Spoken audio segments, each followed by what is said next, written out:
പനിയും ജലദോഷമൊക്കെ ഉണ്ടാകുമ്പോൾ ഒറ്റയ്ക്ക് യാത്ര ചെയ്യുന്നതിൻ്റെ ഒരു വൈക്ലഭ്യമാണ് ഇപ്പം നിങ്ങൾ എൻ്റെ മുഖത്തേക്ക് കാണുന്നത്, അതും ചെന്നൈയിലേക്ക്. ഇത്തവണത്തെ അക്കയുടെ ക്ലാസ്സും കലാശ്രയ ഫെസ്റ്റിവലൊന്നും എത്ര പെട്ടെന്ന് കടന്നുപോയെന്ന് ഞങ്ങൾക്ക് തന്നെ അറിയില്ല. സാധാരണ ചെന്നൈയിൽ വരുമ്പോൾ ഉണ്ടാകുന്ന ഒരു പ്ലാനിങ്ങും ഈ യാത്രയിൽ ഉണ്ടായതുമില്ല.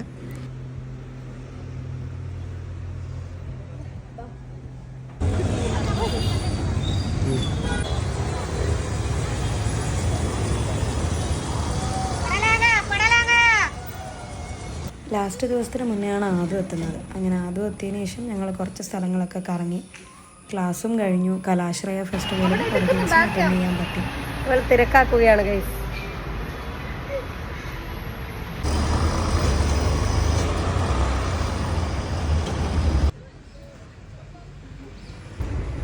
അങ്ങനെ ചെന്നൈയിൽ നിന്ന് നേരെ കുറേ കാലമായിട്ട് ഞങ്ങൾ പ്ലാൻ ചെയ്യുന്ന ഒരു സ്ഥലത്തേക്കാണ് ഇപ്പം ഞങ്ങൾ പോകുന്നത്.